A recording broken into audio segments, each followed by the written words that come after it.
in the 1970s and 80s at a time when the teen labor force participation rate was about 50 to 60%. Today, it's down to just around 35%.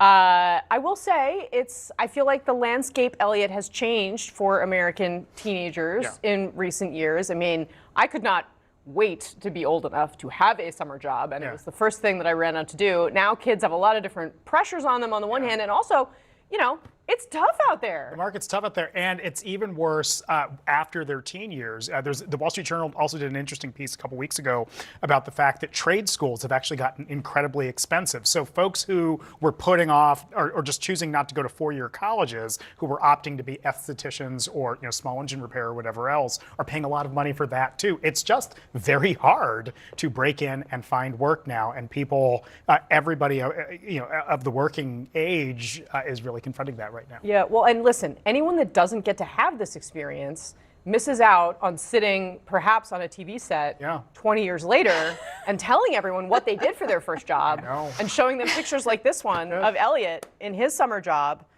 Elliot in the 1996 season was a fan stormer? Yes. What's a fan stormer? Well, those are the clowns that run out with the Philly Fanatic and help shoot hot dogs into the stands. Shoot?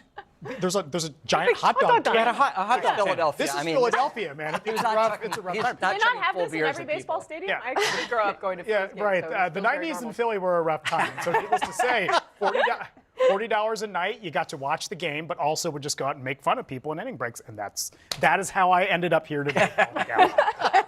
Congratulations. Thank you. It all worked out very well. I landed on my feet. Jamie Gangel, what was your summer job? And you've got teenagers, or not? I guess they're not. They're grown past teenagers. Mine are all grown up now. So we're going back to when dinosaurs roamed the earth. But I will say I looked at the article, and my summer job is actually going up, and that was that was not my summer job. So I was a city kid. So you went to camp, and then you became a camp counselor. That's you in the middle, right? That is me in the middle. Gorgeous hair, Jamie. I love it. It's and that's me in the middle down there. You just got shipped off to camp and you never left. And you made no money as a camp counselor, but you got room, you got board, you were in a nice place in Maine for the summer. It was a pretty good gig. Pretty good deal. Yeah. And I mean, Paul Bagala, what do you think this all means in terms of like the changing experience of American childhood? Because I know you had your own special summer job experience. I had a big sister got me a job at Astro World where she was working, which was kind of the the white trash Six Flags in Houston. And I started every day. My high school buddy Mike and I, before we started work, the first thing we did was ride that roller coaster, a test ride. It's the Texas Cyclone, and one morning, very humid morning. We were the test dummies, right? And so we rode it, and at that very peak, 93 feet in the air, it stopped. Oh. It just stopped. So we screaming down to the guys that run the ride, and they said, "It's gravity, man. You got to get out and push." So we're 93 feet in the air. Mike and I get out, 1, 2, 3, heave. We're 16. We jump back in and ride. Perfect preparation for a life in politics.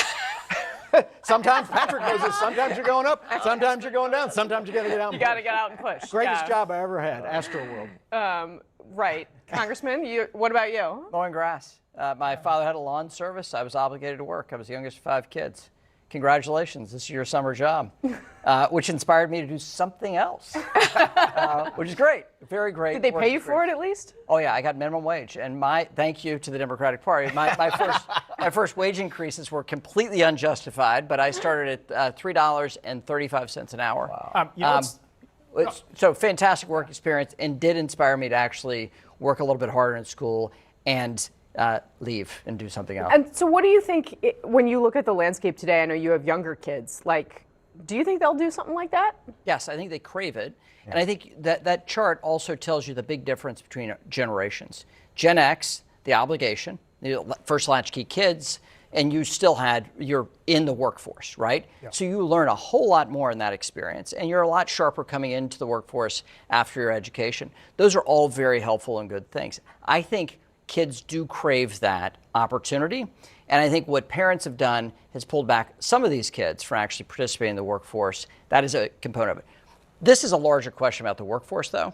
It is a very complicated time right now with the changing economy, the technological shift with AI, coming on board, a great deal of economic uncertainty, not just about gas prices, but downwind from all of that stuff. And it's a very complicated American workforce. It's real quick. It's remarkable that none of the jobs we had are fancy internships or anything like that. We learned so much as a waiter, as a summer camp counselor, and it pains me to see kids sort of on a different track now at such an early age. I mean, hey, I worked at Staples because I loved office supplies. I had no interest.